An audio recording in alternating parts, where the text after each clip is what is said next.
Hey folks, it's Maxwell here and welcome to another TW9 video. You join us for day 1 of 2 for the AEW version of the Battle of Los Angeles. So the show is going to run for 5 hours. It's going to be part of a 2-day multi-event, so obviously part 2 will be in the next episode. So I put the ticket pricing as premium because obviously you're going to get like a mega show with all these massive matchups. And we've put £1 million on a special set. I mean, the good thing about the tournament is you're going to get a lot of guys facing each other and girls that are facing each other that aren't in rivalries. So it's your opportunity to kind of see who clicks with who and who could be a good feud down the line. So really excited. There's a lot of matches, just making sure everything was in working order.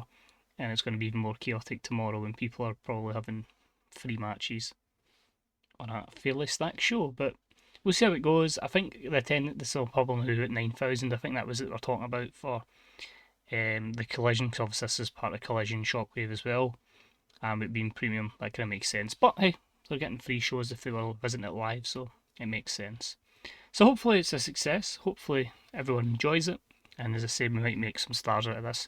So sit back, relax, and enjoy. This is the AEW Battle of Los Angeles, day 1 of the 2025 tournament. So as confirmed, about 9,000 fans in attendance at the United Centre. Premium pricing obviously put them off, but I will say it's just most of the matches this show, any segment is just someone doing an entrance, because I feel like you don't really have time for a promo as such, and you don't really get them on an AEW pay-per-view either, so we'll just do special entrances. So we start the show with the AEW World Champion Kazuchika Okada coming to the ring, special entrance for him, and a segment rating of 88 as he faces Darby Allin in round 1.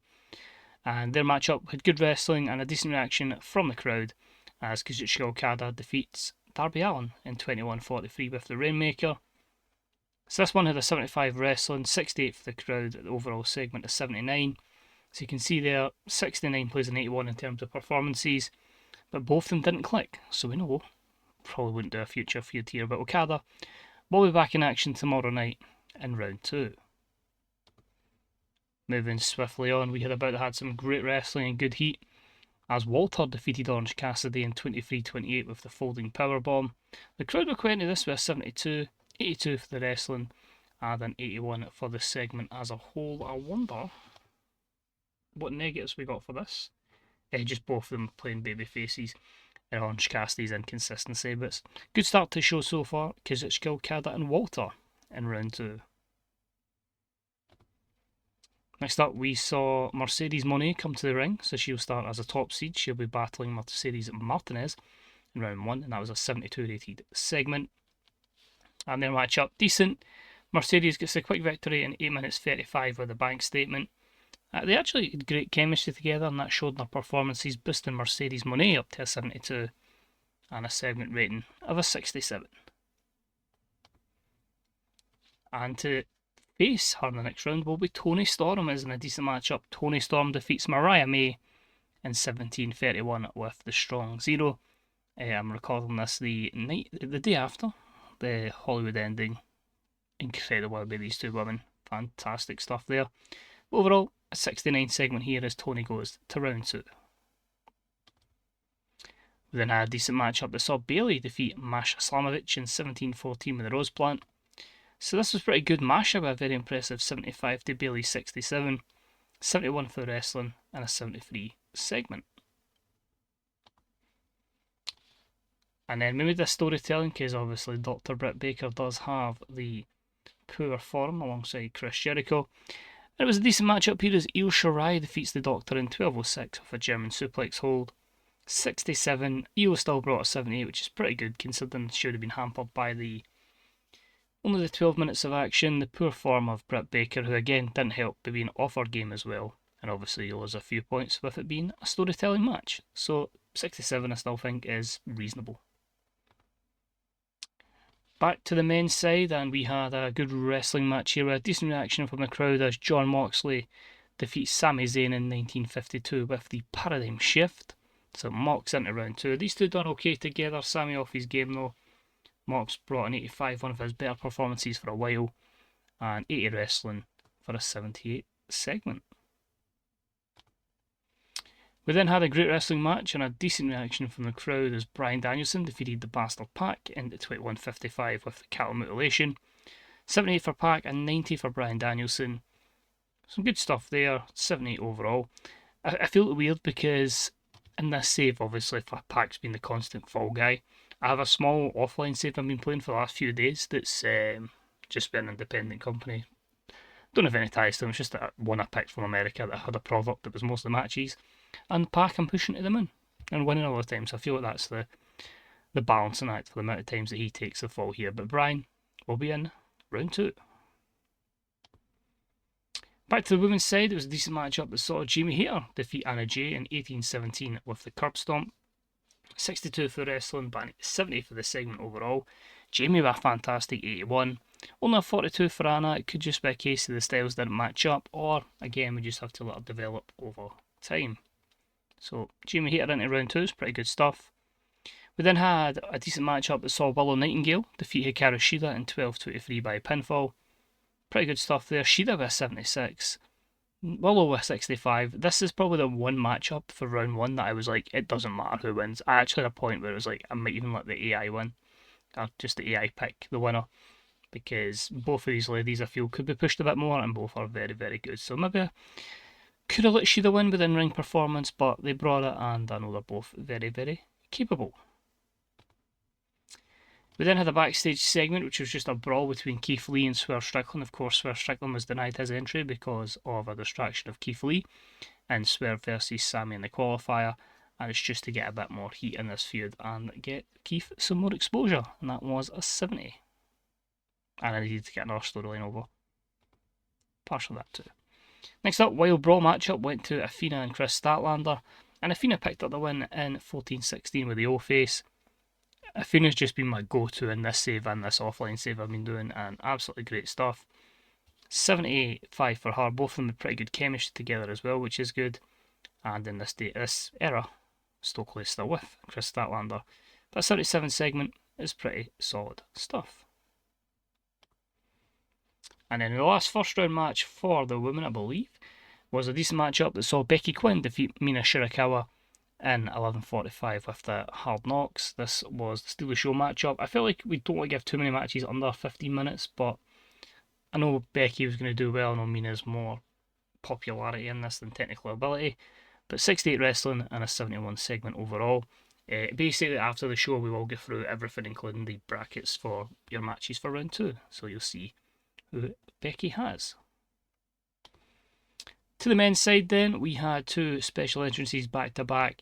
We had one for Will Ospreay, which gathered an 83, and we had one for Kevin Steen, which got a 100. Combine them together, they got a 93, which is great to see. So the crowd is just up for this dream match, hoping for something spectacular between these two. But they didn't deliver as much, which is a bit frustrating. I think this one might suffer from not having a storyline attached. But it was about to have some great wrestling and good heat with Will Ospreay defeating Kevin Steen in 24:58 with the Stormbreaker. 81 for the wrestling, a 75 for the segment. Ospreay for physical condition, Steen for physical condition, and the stamina. Well, I hope you get that physical condition ready for your next match tomorrow night as he progresses to round 2. Next up was one between Hangman Page and Claudio Castagnoli, and this one had good wrestling and a decent reaction from the crowd as Adam Page defeats Claudio Castagnoli in 18:42 with the buckshot lariat. 82 for Hangman, 75 for Claudio, 79 for the wrestling, and a 77 for the segment. So one Death Rider is through, the other 2. Well, one that's left is out, and another one is out as well. We then moved on to a bout with good wrestling and a decent reaction from the crowd as Jay White defeats Zack Sabre Jr. in 17:37 with the Blade Runner. These two had very good stuff together, a 76 performance from Jay, 83 from Zack Sabre Jr. The wrestling had an 80, and the segment was an 81, which will lead us to our main event for the evening, which is the first round matchup between Kenny Omega and Kinosuke Takeshita. They've not battled in this save so far. How will it go down? Show stealing match. Probably expected, to be fair, but that is the biggest rating of the save so far. and I think we're going to be looking at possibly a score close to the 90s overall. But about that has sensational wrestling and good heat. Kenny Omega defeats Konosuke Takeshita in 27-18 with the One-Winged Angel. They brought a 95 for the wrestling. I don't really include the crowd because I don't have crowd management on because I'd be here all day booking those kind of shows. But 96 for the segment and 96 for Kenny, 94 for Takeshita, both boosted up with the great chemistry, which obviously bumps up performances. Negatives, just Kenny's physical condition, which will be over because you've got a match up tomorrow night. And that match up is the stare down to end the show. Kenny Omega, Switchblade Jay White, battle of two former New Japan talents, will be a round 2 matchup. So, BOLA Night 1 produces a 96. Obviously, we get the B-Boost as well, but I just say, doing the entrances, that's one with Ospreay and Steen especially has been fantastic, but that killer main event has certainly helped us. The fans were disappointed that it didn't include dramatic stakes. Hopefully we can cover that in the next round of matches. Address the locker room. I think we'll just give Kenny and Konosuke their due here because they were absolutely outstanding. But that was one of the reasons why I wanted to do the tournament, was to try and get as many good matches in there and start boosting my top 100s. Now I've got achievements I want to try and achieve in this save, and we're not really getting close, but that's a good starting point.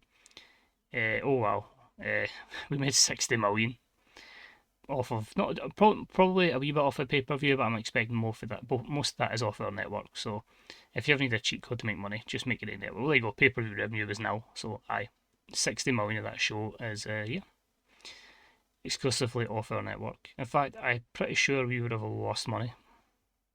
Well, saying that show cost us 1.1. Well, that's just going to pump back into our network anyway. A lot of places gain 2 popularity, so that's good to see because that's going to give us that bit more a safety net in terms of staying at the large point that we're at. And obviously, there's a lot of places we need to work on before we even get to the next size level. Media scrum for night 1. Oh, I mean, I've just bought on an 86, but okay. You seem to be struggling in the US market, with your competition all seen as putting on better shows in the past few weeks. Are you struggling because the competition is simple? Oh, that's a bit different. I'm going to go with our strategy won't change. We'll eventually crack that market. AEW Battle of Los Angeles is considered a success. The whole roster should be proud. You've made a new signing in Priscilla Kelly. We're going to play it by ear. In fact, we'll go with that one. We have a very competitive roster. Tony Schiavone is coming up to the end of his deal. Of course he will. Word is that Will Ospreay is extremely happy with life in AEW.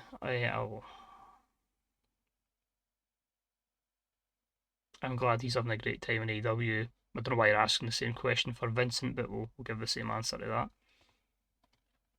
Surprised, I don't know why a media scrum you would have like a guy that's barely featured in a non-B show, but it is what it is. But I'm really happy with that. That's kind of what I set out to do in show 1. As I say, the matches are only going to get bigger and bigger. It was a good chance to try Takeshita against Omega and hope that the database had them working well, but I can be absolutely over the moon with that. So, what do we have before we end episode 1? Well, we have a retirement for Jerry Lawler. We have Julius Creed bonding with Joe Gacy. We have SummerSlam at the same time, and they gathered an 89. Well, Randy Orton defeating Cody Rhodes in the main event, so I'll take that. Oh my gosh, guys, they're going to have a 2-night SummerSlam as well, I think, so let me just have a quick look. WWE.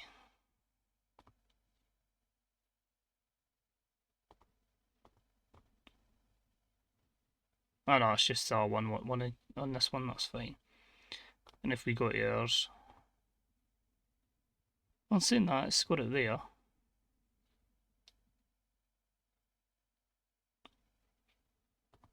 But, in fact, all I really should be doing is, what, the next event is scheduled, is this not going to do the second round?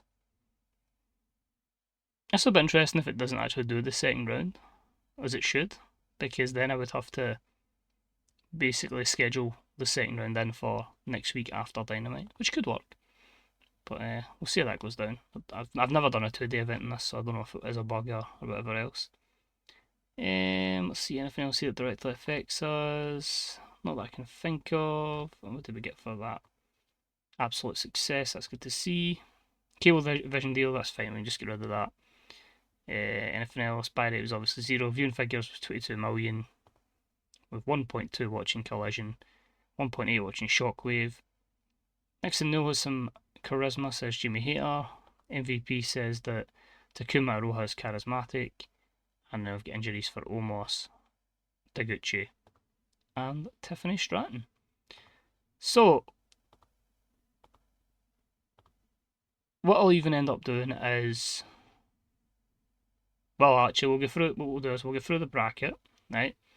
I'll skip ahead and we'll see if it takes us to the next day, and we'll round up the video if it does, or if it takes us to the tournament, and we'll figure out our plan. So, men's quarterfinals.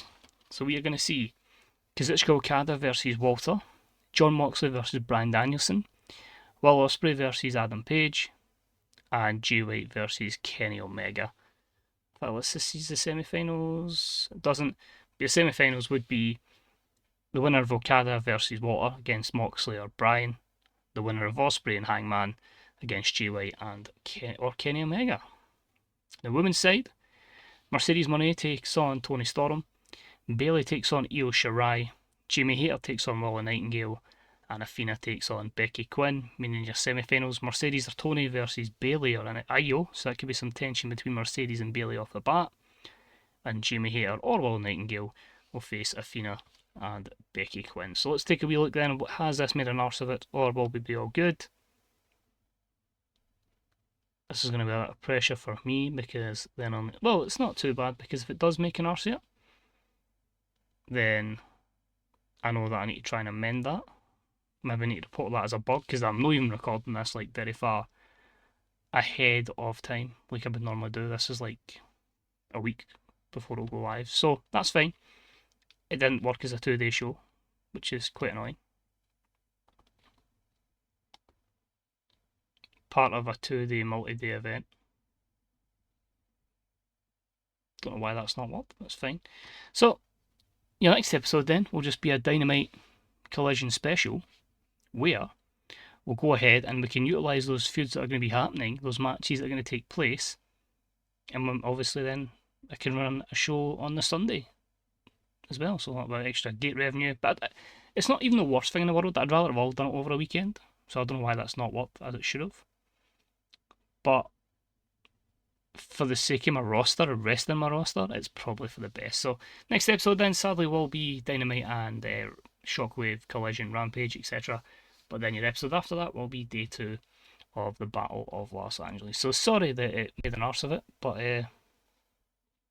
I'm up to date, so add on.